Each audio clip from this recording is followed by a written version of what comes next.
Malau errepidean, Iribarzaleko bizikletaren eraikuntzaren tartean, Zornotza eta Iurreta artean, eskuineko erreia moztuko dira Bilborako noranzkoan. Eta bi asteazkena eta ekainaren batean izango dira gaueko 10 eta goizeko 6 bitartean. Eta mozketa horrek irauten duen bitartean, 5 metroko baino gehiagoko zabalea duten garraio bereziek ezin izango dute zirkulatu. Hala ere, gogoratu informazio gehiago uneoro bizkaia.eus atarian.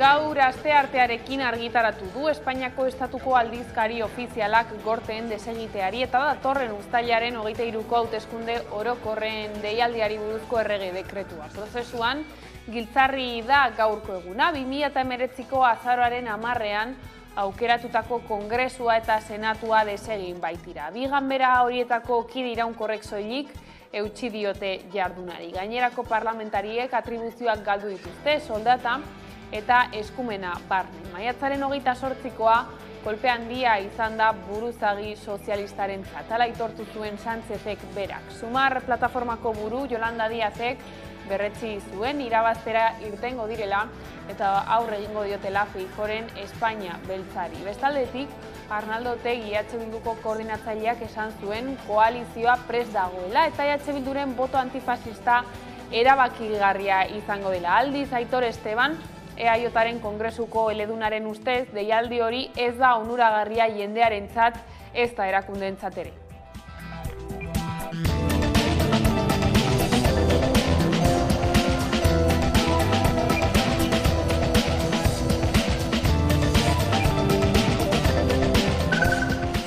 Gabon, jakina zen hauteskunde zikloaren egutegia. Udal eta foru hauteskunden ondoren izango dira Espainiako gortetakoak eta datorren urtean Eusko Legebiltzarrekoak, baina Pedro Sánchez Espainiako gobernuburuak sorpresa eman zuen atzo, bozketa udazkenetik uztailaren 23ra aurreratuta. Egutegia egokituta, Iñigo Urkullu Jaurlaritzako lehendakariari galdetu diote, berak ere asmorik izan dezakeen legealdia dagokion baino arinago amaitzeko eta hauteskundeak aurreratzeko. Ezetz erantzun du. Nik ez dudalako pentsatu hauteskunde autonomikoak aurreratzea edo hauteskunde autonomikoen deialdia egitea, beraz ez dago zertaz hitz egiterik inorekin, ez baldin bada nik horren aukera bat izan nezakelarik horretaz pentsatzen egongo nintzen, baina ez dut inoiz horretaz pentsatu. Gure egitasmoa daukagu, gure egutegia daukagu, bai lege egitasmoa, bai gobernu programaren egitasmoa, bai lege asmoen egutegi bat daukagu, gustatuko litzaidake normaltasunez jorratu egin alizatea Eusko Legebiltzarraren den egutegian. Euskal Herriko udal eta foru hauteskunde lotuta, Bilduk 4 herrialdeetan egin du gora eta alkatetza garrantzitsuak eskuratu ditu edo eskuratzear da une honetan. Iker Casanovak Bilduren Bizkaiko aldun gaiak, Bizkaian loturiko emaitzen inguruko balorazioa egin du. Bilduk esan dezakela alternatiba garela Bizkaian, gobernu alternatiba garela, eta sinesgarritasuna eta zilegitasuna daukagula Bizkaian horrela aurkezteko gure burua, alternatiba bezala. Eta ez dakigu, ez gaude seguru, baina uste dugu berria ez den alderdi batek inoiz izan duen hazkunderik handiena izan daitekela, 150 igo garelako 100etan. Hau ez da abagune kontu bat, hau ez da gauza isolatu bat, gure ustez hau da tendentzia bat, Bizkaian joera oso egonkortuta, hau ez dago lotuta abstentzioarekin, abstentzioa egonda Euskal Herria Bilduk bozka kopurua igo da, hau da joera baten isla. Eta municipalei buruz hitz egiten, esan behar dugu, Euskal Herria Bilduk Bizkaiko 40 herrietan irabazi duela. Eta hori izan dela, neurri handi batean, ondo egindako gestio bati saria. Emaitzen arabera, Araban eta Gasteizen Bilduk irabazi du Rocío Vitero, eta bera izango litzateke hiriburuko alkatea. Hori bai ez luke gehiengo osoa izango. Kargu hartzea ekainaren 17an izango da, eta ordura arte alderdiek gobernatzeko aukera guztiak aztertuko dituzte. Koalizio gobernuak sortzea edo itunak egitea. Elkarrekin Podemos izan da hauteskunde akordioi buruz azaldu den lehena Nerea García. Elkarrekin alderdiak iragarri du prest dagoela Gasteizen eta Araban lehen koalizio gobernu progresista aurrera ateratzeko. Hau da, EH Bildu eta PSE alderdiekin akordioetara iristeko. Hala ere, EAJarekin ez du akordiorik aurre ikusten. Hori bai, marra gorri batzuk markatu dituzte gobernu posibleak babestekotan. Ez diegu egingo herritar guztien onurako badira eta laburbilduz esan dezaket, gure eskakizunak etxe bizitzaren arloan, errenta jartzen diren etxe bizitza publikoaren kopurua handitzea eta herritarrek eskura izan dezaten etxe bizitza duin bat dela, ingurumenaren arloan itun bat zigilatu nahi dugula Gardelegiko zabortegian amiantoa eta hondakin arriskutsuak debekatzeko, Gasteizko antolamenduan hegoaldeko saihesbidea betirako gaitzetsi egin behar dugula, ez baitu horko zirkulazio bat ere konpontzen, eta hegalak ematen diolako eraikuntzako interesei. Ertzaintzak urtarriletik zekien herenegun Gasteizen 32 urteko emakumea ustez hil zuen gizonezkoa urruntze agindua urratzen ari zela, eta herrialde katalanetako epaitegi batek muturreko arriskuko babesa ezarria ziola biktimari. Hala ere, ez zuen atxilotua erasotzailea eta ez zuen emakumea babesteko neurri berezirik hartu genero indarkeriaren aurkako protokoloek esartzen duten moduan. Nerea García. Ustezko hiltzailea hurrengo egunotan edo orduotan epaituko dute. Astelehen honetan Josu Erkorekak segurtasun sailburuak presazko agerraldia eskaini zuen. Sailburuak azaldu zuen ertzaintza emakumearen kasua aztertzen ari zela eta biktimak ez zuela bere burua arriskuan ikusten eta urruntze agindua kendu nahi zuela. Clara Campoamor elkarteak berriz salatu duenez, indarkeria matxista kasuetan horrelako erabakiak ondo aztertu behar dira, biktima egoera zaurgarri batean egon daitekeelako.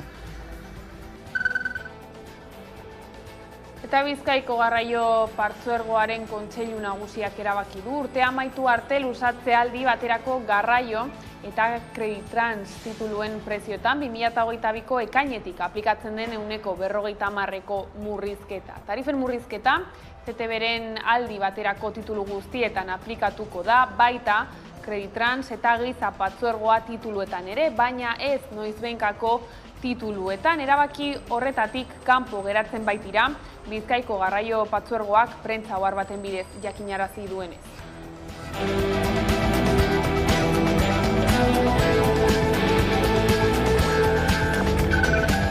Eta 3 gunetan banatuko da datorren ekainaren 4an Mungian egingo den Euskal Eskola Publikoaren jaia. 30. aldia izango da urtengoa eta Jagon Eskola Publikoa Lelopean egingo dute. Azken kontuak izten ari gara eta bai, uste dute programa polita prestatu dugula iganderako, ez bakarrik iganderako, ze larunbatean ere egongo da zer eginikan, larunbatean ere kontzertuak izango ditugu, beraz, gure aldetikan egin dugu dugun esfortzu guztiena asteburua polita pasatzeko aukera emateko jendeari. Eta Gasteizko Txosnetan, abuztuaren 3tik 9 jaietarako taldeak berresten jarraitzen dute. Taldeen zerrenda ia osatuta dago, 8 txosna, 3 karpa eta 4 agertoki egongo dira.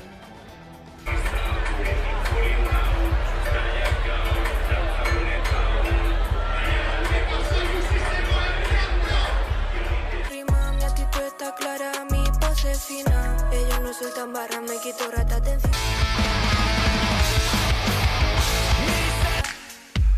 Seguro una olla que lo ves. Si quieres nada, me la iluya, que me partan la cara. A mí me da igual, y yo estoy muerto, no me importa nada. Como dímelo, bye. Como presta el tira, erabakiak erabaki, bakoitzak bere karga darama.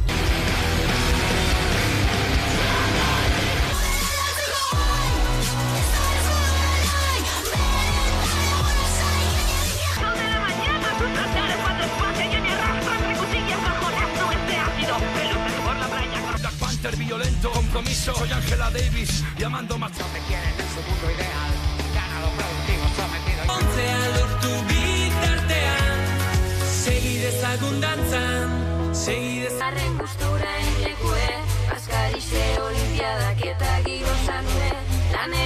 prest etorri.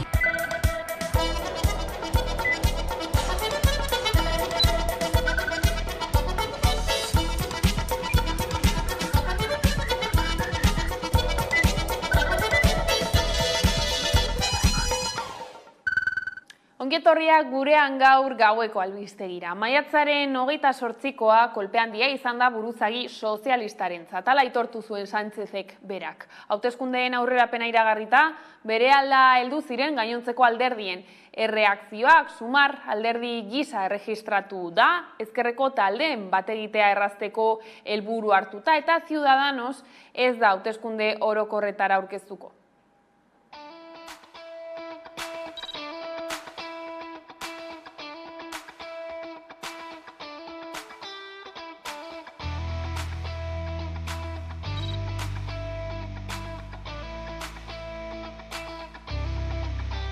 La convocatoria formal de las elecciones aparecerá publicada mañana, martes, en el Boletín Oficial del Estado, de forma que los comicios se celebrarán el domingo 23 de julio, de acuerdo con los plazos que establece la ley.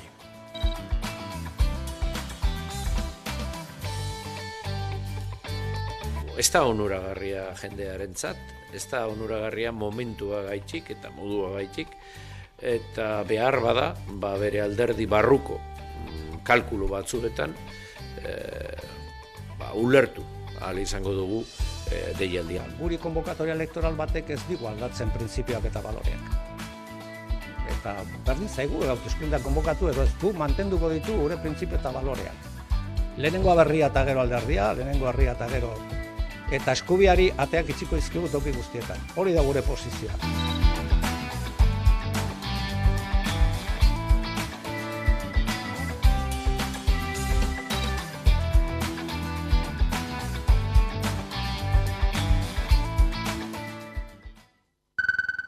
Eta gaurtik hasita uztailaren 23an izango diren hauteskunde orokorroterako posta bidezko botoa emateko eskaera egin daiteke jada. Hauteskunde hitzordua aurreratzeko errege dekretua estatuko aldizkari ofizialean argitaratu ondoren. Uztailaren 13 arte egin daiteke eskaera korreozen.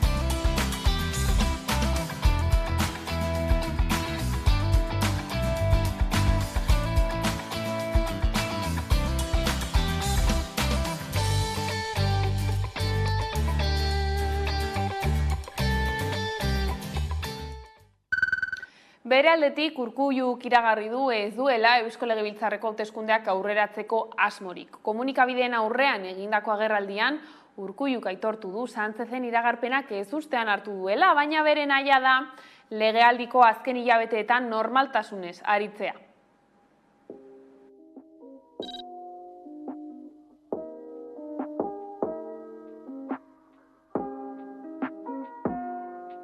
Nik ez dudalako pentsatu hauteskunde autonomikoak aurreratzea edo hauteskunde autonomikoen deialdia egitea, beraz ez dago zertaz hitz egiterik inorekin, ez baldin bada nik horren aukera bat izan nezakelarik horretaz pentsatzen egongo nintzenik, baina ez dut inoiz horretaz pentsatu.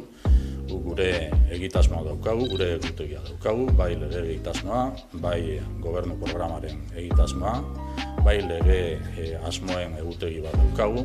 Gustatuko litzaidake normaltasunez jorratu egin ahal izatea Eusko Legebiltzarraren den egutegian.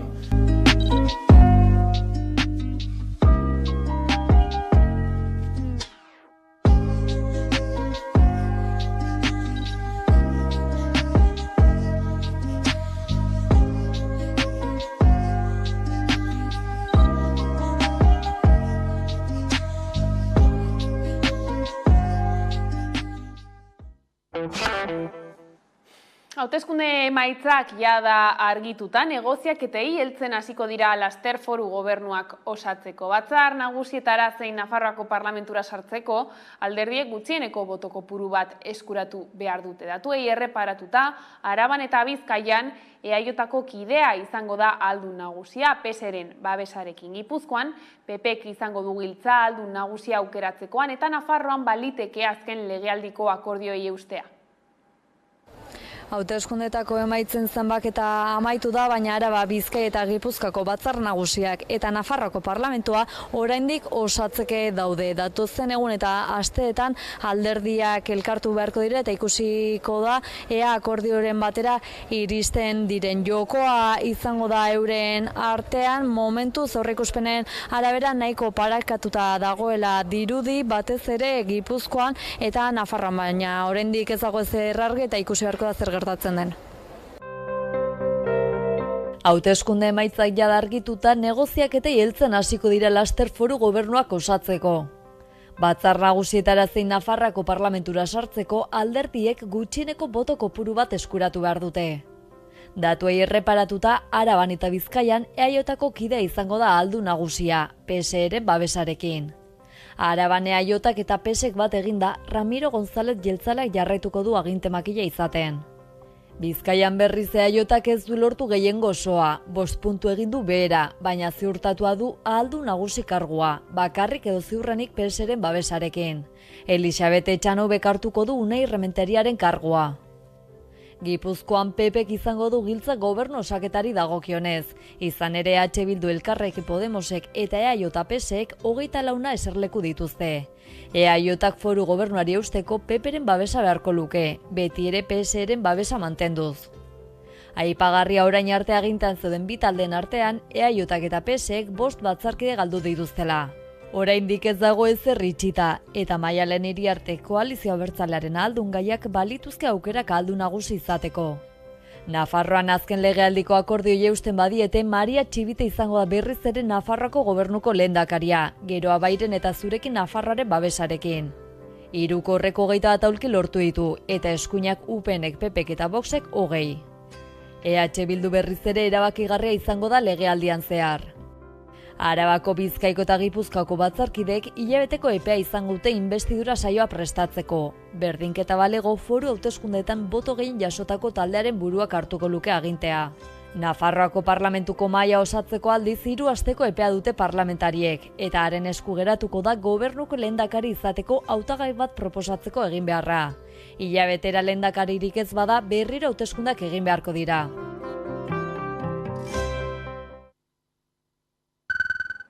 Eta akordioez ari garela, Iraia Oiarzabalek Gipuzkoako akordioi buruz hitz egin du entzun. Zenbakiak ateraz gero, Eusko Alderdi Jeltzaleak PSren babesez gain, aliantza hori mantenduko dela ontzat hartuta, PPren babesa ere beharko luke, eta hor galdera da ea indar bozkatuena Euskal Herria Bildu izanik, ea Eusko Alderdi Jeltzaleak bere hautagaitza aurkeztu eta eskuinaren bozkak onartuko ote lituzkeen, ez?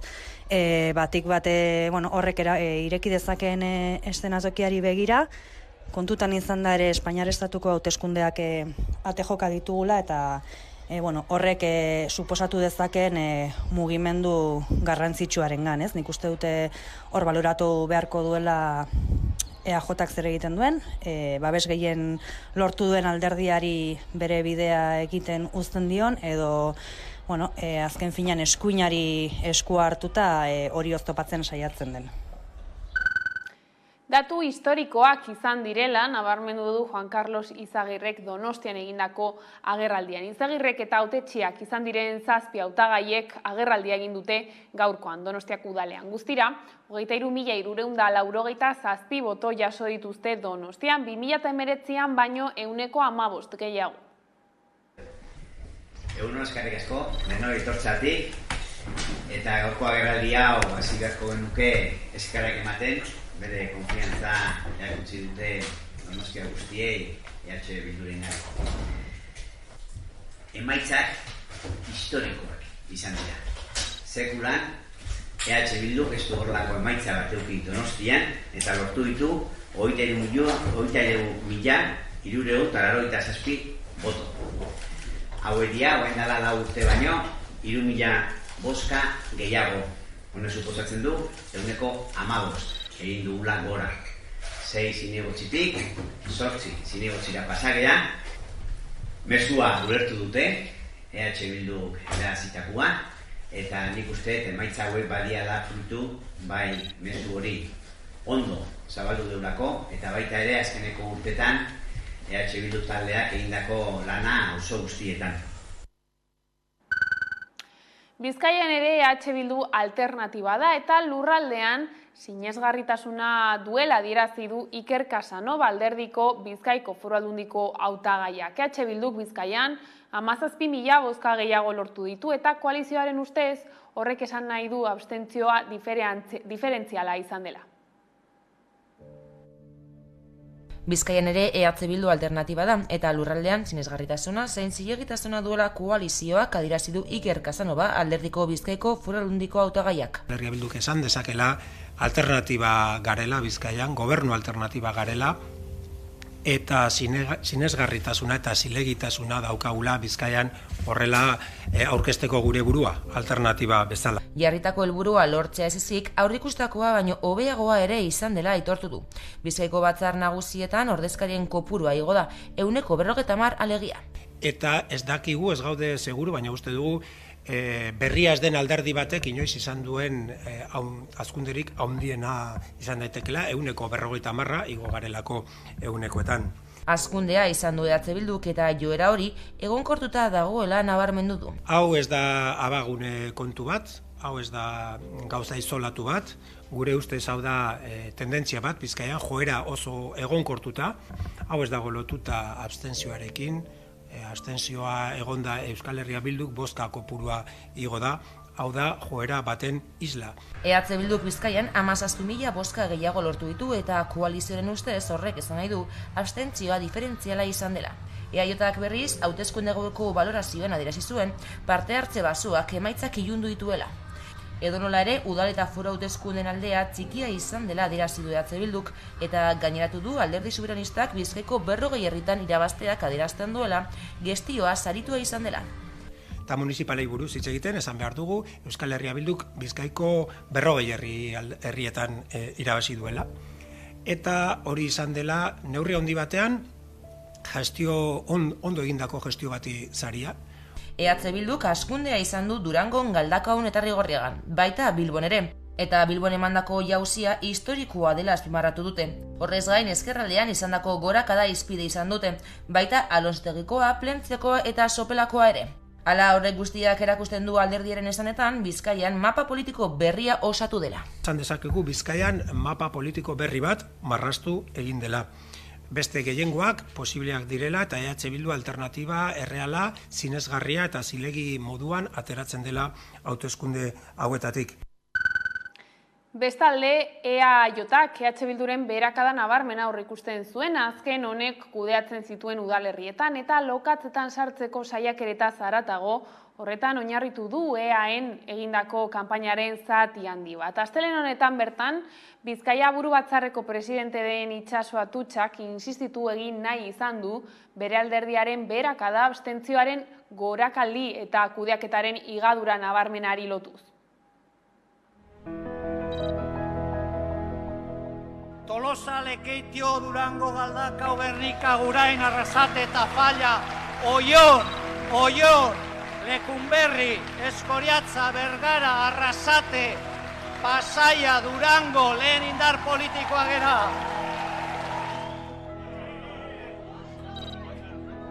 Emaitzak oso onak direz, ikusten dugu zelan herriak babestu indaben, 4 urte hauetan indako lana.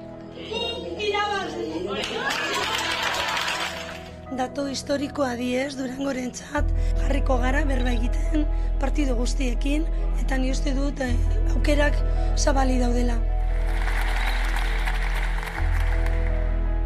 Maite duen herriten godula danon artean.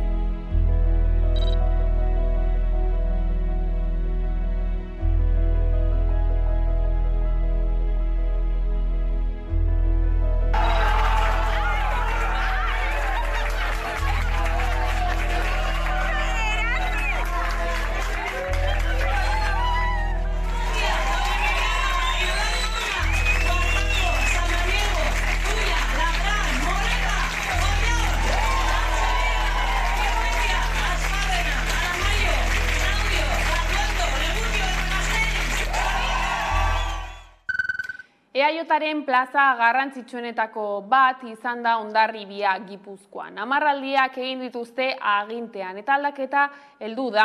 Abotzanitz herri plataformak 7 zinegotzi lortu ditu. EH Bilduk aurrez zituen biei eutsi die eta gobernu aldaketarako bidea eman du orain horrek. Aldaketak halaber ikuskera berria emango du udal gobernura lehen aldiz alardearen auziaren inguruan.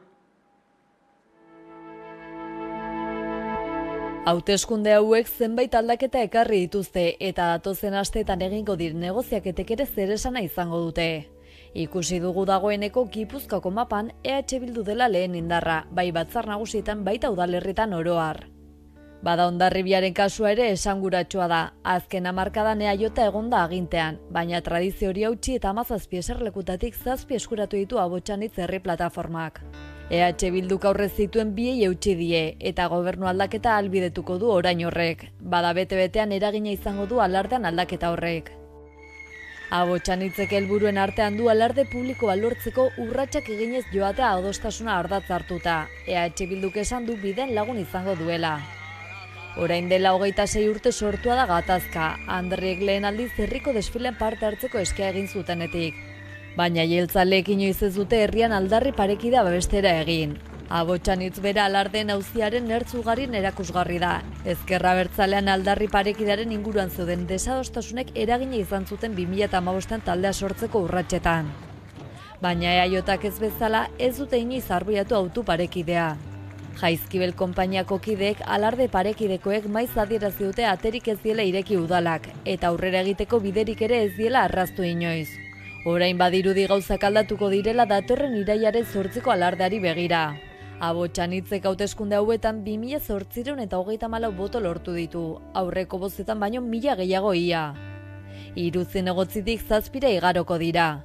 EAJak aldiz jaitsiera nabarmena izan du, 3882 boto jaso zituen aurreko hauteskundeetan eta 2786 orain. 9 zinegotzi zituen eta orain 7. Udalaren orain arteko egiteko moduekin desadostasuna azaldu du Abotzanitzek eta aldaketa nahi du. Eta Nafarroan txibite geroa bai eta zurekin Nafarroa indar politikoekin harremanetan jarri da gobernua osatzeko. Bere aldetik Asironek indar aurrerakoi bozkatuen alkatetzara eramaten ez duten bideak baztertu ditu. Saizek ez ditu babestuko ez UPN ez EH Bildu eta alkate izateko aurkeztuko du bere burua. Geroa baik 2 eserleku galdu ditu parlamentuan. Eta hauteskunde gauaren bestondoarekin Uxue Barkosek adierazpenak egin ditu.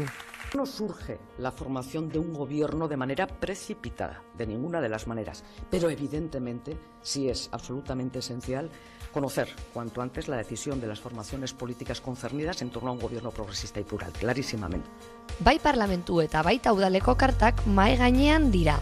Izan ere, bietan UPN eserleku gehien lortu dituen alderdia bada ere, PSNren laguntza behar du. Gauza bera, pasten zaio EH Bilduri. PSNren laguntza beharko du alkatetza edo parlamenturako. Pilota PSNren teilatuan dago beraz. Zer eginen du oraingoan?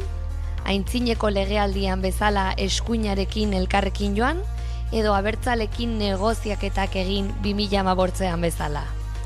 Pastelari goxokia puntan paratzeko, Pedro Sánchezek Espainiako hauteskundeak aintzineratu ditu. Eskuinaren gorakadari balazak paratu asmoz. Y lógicamente, en un escenario que no era previsible anoche, como el que ahora tenemos encima de la mesa, con una pre-campaña que todos sabemos va a alterar sin ninguna duda los mensajes en el conjunto de la política estatal, lo que nos preocupa efectivamente es que esa dilación llame a no llegar a buen puerto, pero sobre todo a no asumir los compromisos adquiridos. Ese es el temor. Negoziaketa asteberoak hortaz gainean ditugunak. Hori gutxi balitz, Espainiako hauteskunde kanpaina San Fermin bete-betean hasiko da. Eta Gasteizen hauteskunde emaitzak eta alderdi politikoen arteko paktuak aztertu ditu Iñaki Iriondo Garako kazetariak. Iriondok azpimarratu du EH Bilduk Gasteizko 12 auzotan irabazi duela, PSek 7, PPek 6 eta EAJak auzo bakarrean. PPek esan du bere bozkak emango ditula Rocío Vitero alkatesa ez izateko, utzi du ere alde batetik negoziatu behar duela, baina hori argi dago. Orain erabakia da, PSek bere hautagaia alkatetzarako egunean agertzen duen ala ez, eta EAJak zer egiten duen. Marotoren ekipoan zegoen pertsona batekin apoiatzea EH Bilduri lehen postu hori kentzeko. Eta kontsumo gaien prezioen garestitzea moteldu eginda maiatzean Espainian, herrialdeko KPIaren datu aurreratuak erakusten duenez. 9/10 jaitsita, 2021eko uztailaz geroztiko maila apalenean kokatu da urtearteko inflazioa 3,2an. Indizea beherantz bultzatu dutenak batez ere argindarraren eta erregaien salneurriak izan dira. Iaz, biak asko garestitu baitziren. Ineren arabera, elikagaiek ere izan dute eragina inflazioaren apaltzean, haien prezioak ez duelako iazko maiatzean bezain beste gora egin. Maiatzean, berantz egin arren oso goian jarraitzen duena azpiko inflazioa da, erregaiak eta elikagai freskoak kontuan hartzen ez dituena.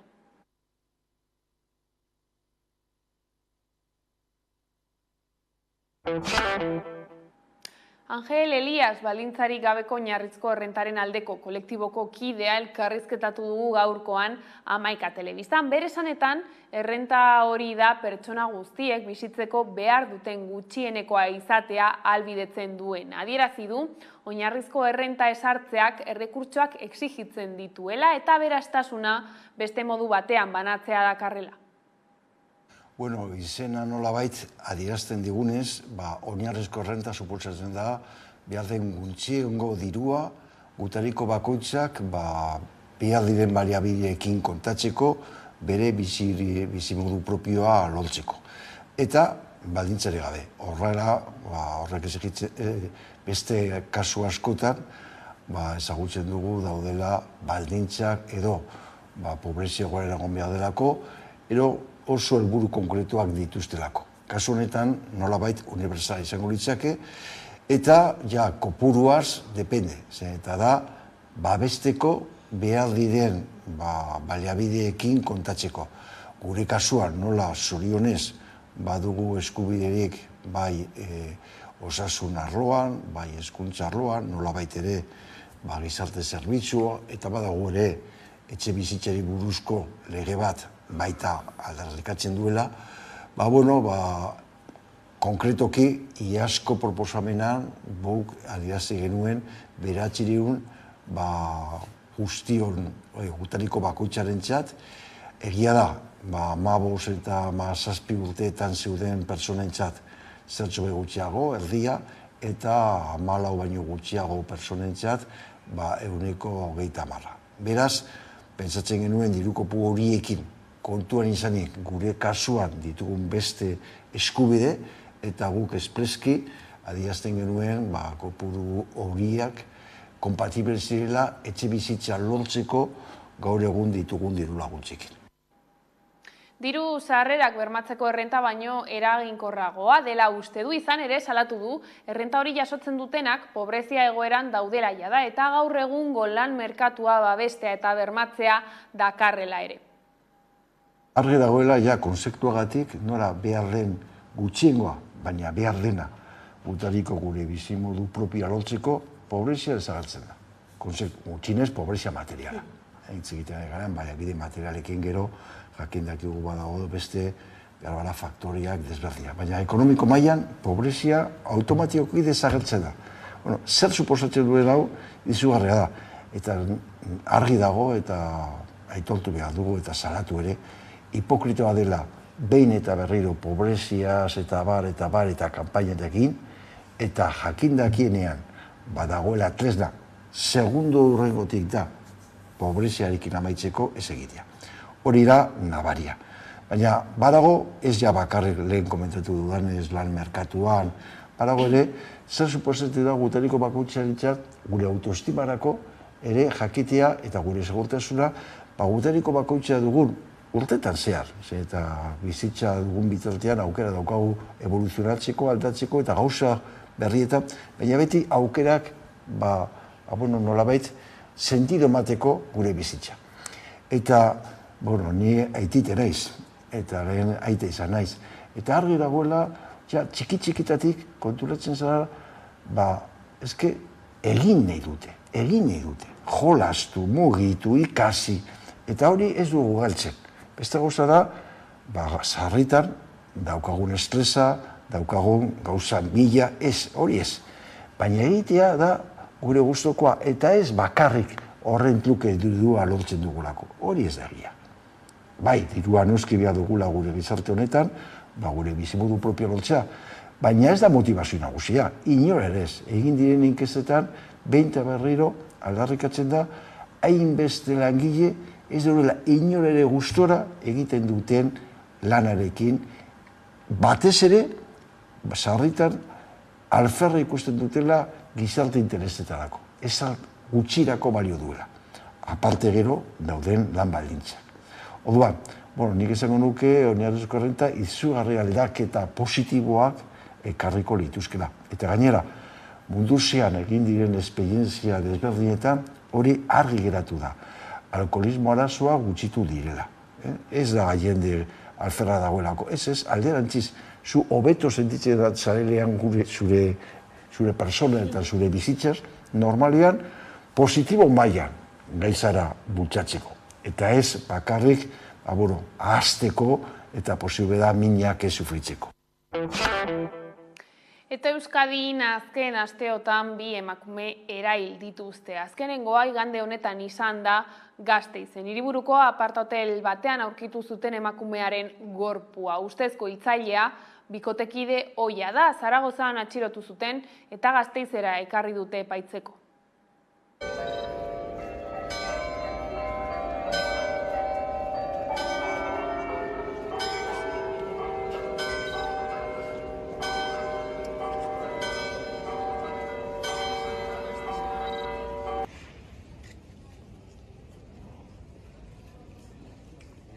Bere ikerketa egin du, emakumearekin egon da, azterketa egin du, emakumearen lekukua jaso ditu denak, eta horri buruz horren inguruan bere ebaluazioa egiten zegoen. Gauza bat, horrek ematen duen informazio guztia balorazioa egiteko, eta beste bat, Espainiako poliziak ematen zuena, eta horren inguruko kontraste bat egin behar zen, gero erabakiak hartzeko, eta bere kasuan, hemen ere arrisku propioaren ebaluazioa egin alizateko, eta horren araberako neurri guztiak hartu alizateko.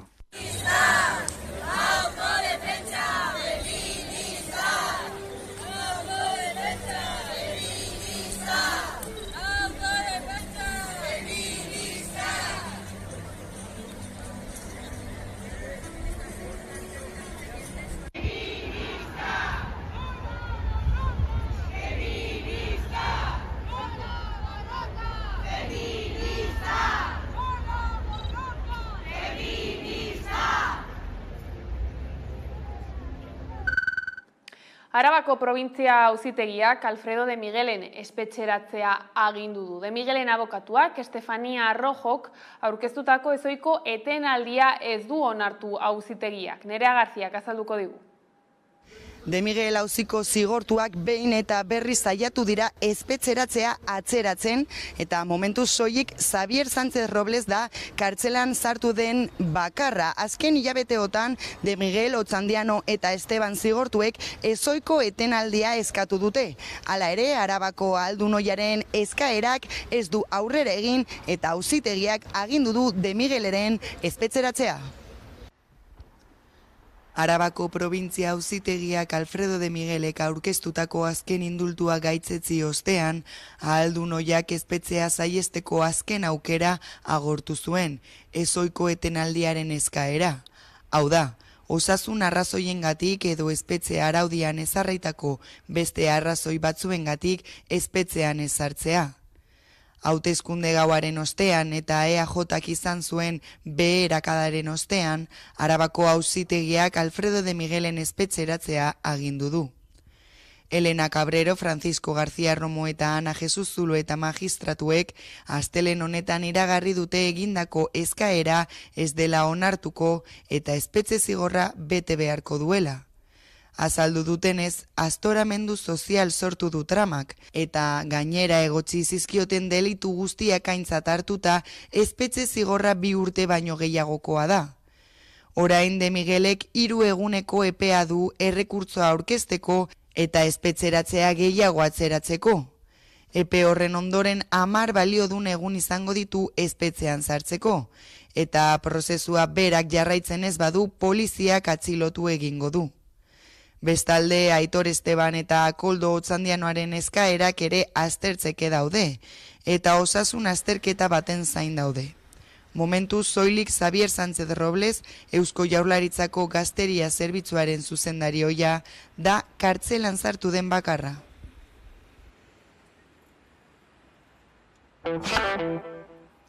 Migratzaileak gaizkile bezala tratatuak direla ohartarazi dute Deustuko Erriberako Janari Saskiak, Atxuriarrerak, SOS Arrazakeria Bizkaia eta Ongi Etorri Errefuxiatuak elkarteak. Migratzailek jasaten duten tratua salatu dute Bilbon. Migratzaileak gaizkile bezala tratatuak direla ohartarazi dute Deustuko Erriberako Janari Saskiak, Atxuriarrerak, SOS Arrazakeria Bizkaia eta Ongi Etorri Errefuxiatuak elkarteek. Eta hori salatzeko protesta egin zuten astelehenean Deustuko Frank Ingeri zubian. Zehazki poliziaren indarkeria eta arrazakeria gaitzesteko eta herritar guztiek etxebizterako eskubidea dutela defendatzeko. Bestalde, Erriberako gertakariaz gain 7 kaleetan ere, udaltzaingoak beste 8 migratzaile etxetik atera zituela, hau da, kale gorrian utzi zituela, ohartarazi dute taldeek. Eta afera horri aurre egiteko erakunde publikoek duten erantzunkizuna ere nabarmendu dute. Izan ere, euren ustez, instituzioek baliabideak badituzte, hala zaurgarriak diren horiek zaintzeko eta horien alde politika eraginkorrak martzan jartzeko exigitu diete erakundei. Gurea den gai bati helduko diogu orain, izan ere jakina da korrika euskaldunak aktibatzeko eta ahalduntzeko tresna bat dela, baina orain zientziak frogatu egin du. EHU Euskal Herriko Unibertsitateko Gizarte Psikologia CCE ikerketa taldeak zientifikoki egiaztatu du korrikan parte hartzeak eragin psikologiko positiboak dituela gizarte ongizatean eta ahalduntze kolektiboan.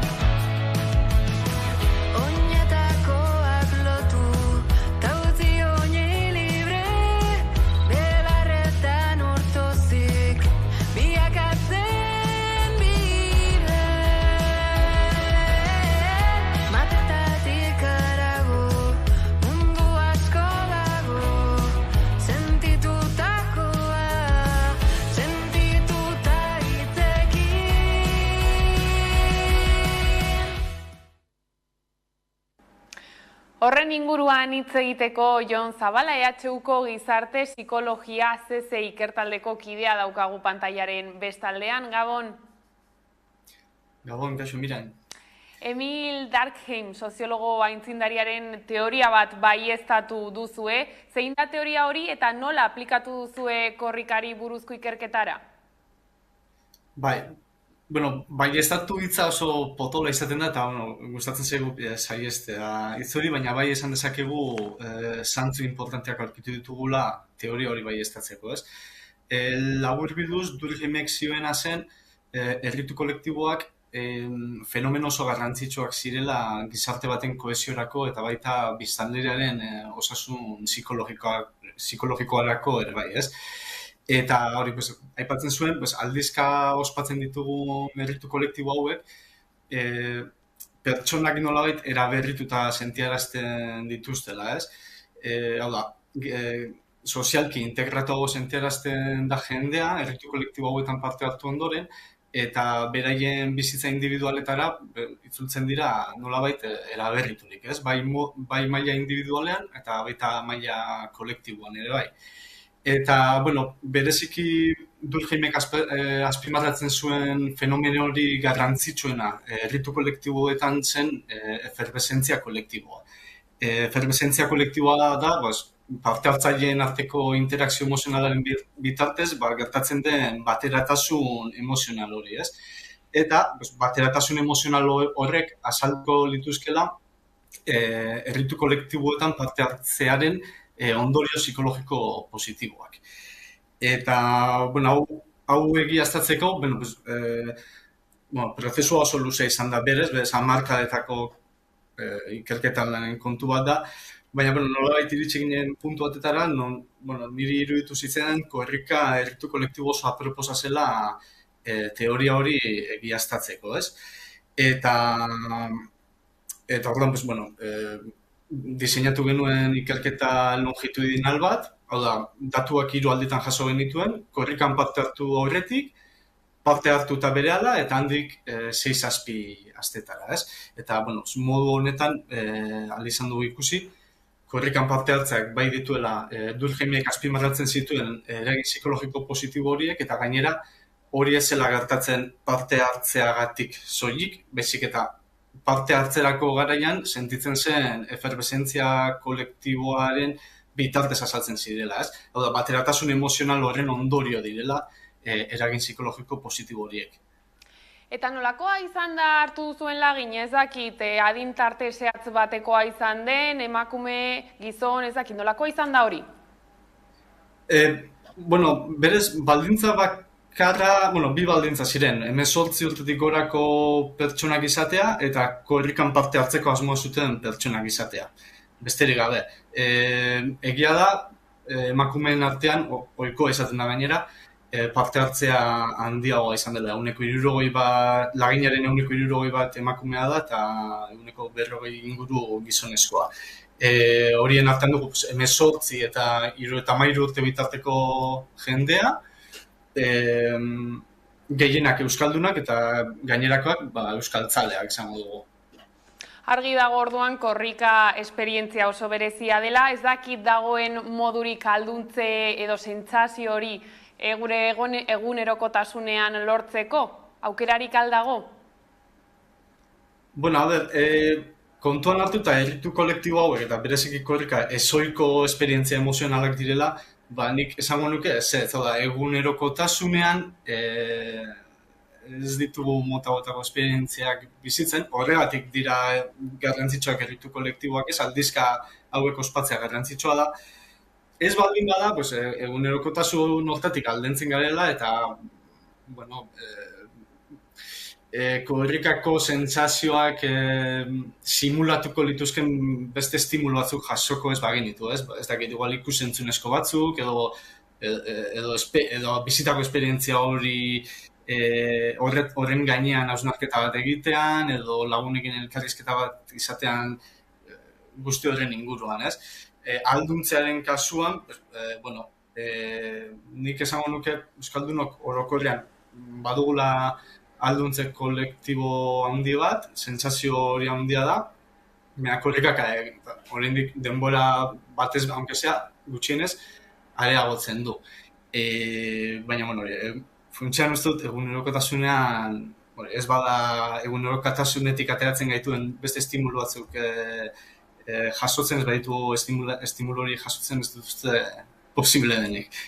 Eta Durkheimen teoria hori esparru gehiagotan aplikatu dezakegu? Bai,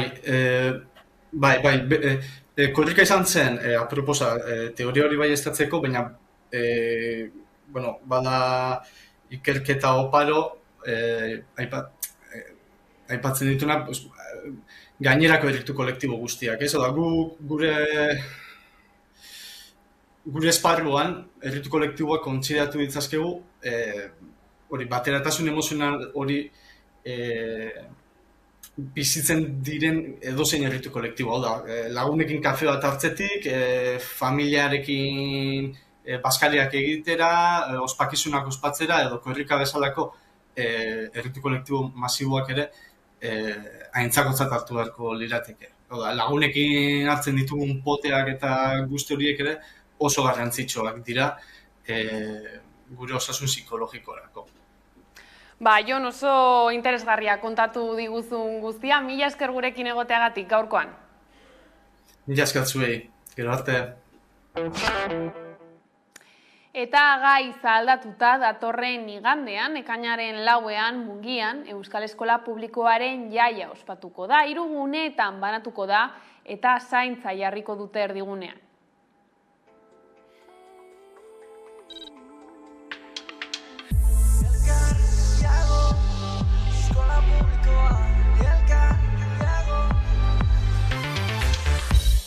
Zarretan aipatu ez, baina beti danik hemen gaude, hizkuntza batek irakatsi ziola, herri bati nahi gabe.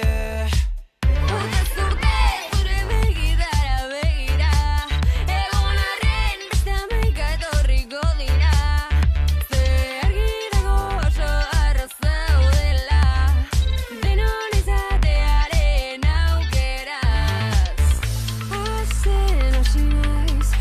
desiraz, da sortzen hasi naiz, zure irriaz, da jantzen hasi naiz, zure ideia. Elgar, jagon, zure gatik ni naizelako. Elgar, jagon, ozen nago. Eta Korterraza, Gasteizko eta Arabako Aire Zabaleko film laburren jaialdia ospatuko da uztailaren 20-tik 22. Korterrazak 3 proiekzio jardunaldi eta 6 kontzertu eskainiko ditu jaialdiaren 3 egunetan Artun Museoaren kanpoaldean. Gainera, jaialdiak Arabako lurraldea zeharkatuko du ekaineko azken asteburutik irailaren hasierara arte guztira 1123 obra aurkeztuko dira.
Eta gaur gaueko 10etan geltokia saioko atal berri bat egongo da ikusgai 11 telebistan. Ikus dezagun aurrerapen bat.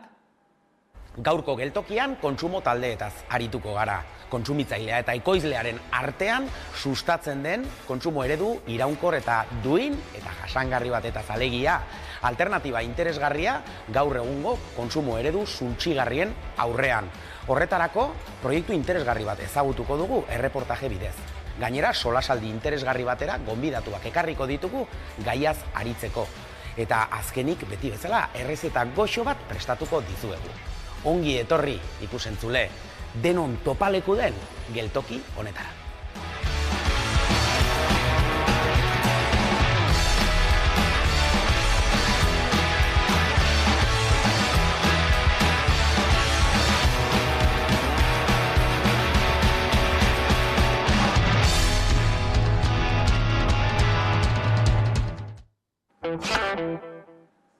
Eta horrela iritsi gara albistegiaren bukaerara. Gaurkoan, Sara Azurzaren mendian mendia bestiarekin agurtuko zaituzte. Gustatuko zaizuelakoan besterik ez gure aldetik. Horiek izan dira gaueko albistegiak gurean gaur utzi dituenak. Gogoratu guztiak eta gehiago nahi duzuen aldiro, 11.eu atarian daudela eskuragarri, ongi izan eta bihar arte. Gauero esan, gauero, gauero etorri leiotik, gauero amestu zurekin, heldu eskutik gogorre utzi, goizero esnatu nirekin, goizero eguzkizpiekin, goizero zatoz, goizero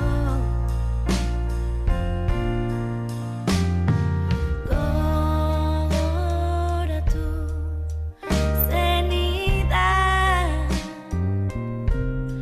abesti politena argiak itzalita gauero esan gauero gauero etorri leiotik gauero amestu zurekin heldu eskutik gogorre utzi goizero esnatu nirekin goizero eguzkizpiekin goizero zatoz goizero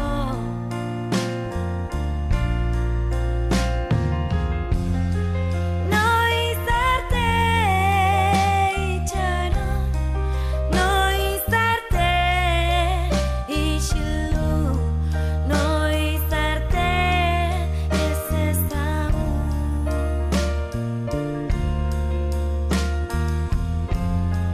noiz arte itxaron noiz arte isildu noiz arte ez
zaitazu badirudi ez dagoela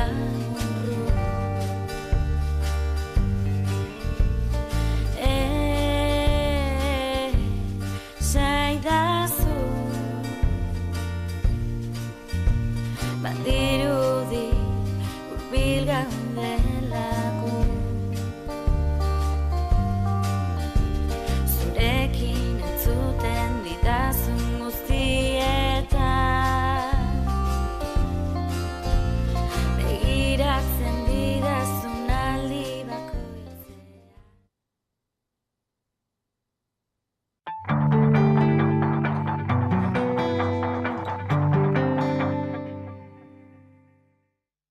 Barkatu, alde zarra? Bai, giga ezkerrera, gero giga eskubira. Entzuten gigazu? Imagigatzen, gigaragarria da. Ligatu zaitez nitaz. Giga eskerrera. Oraindik ez dakizu.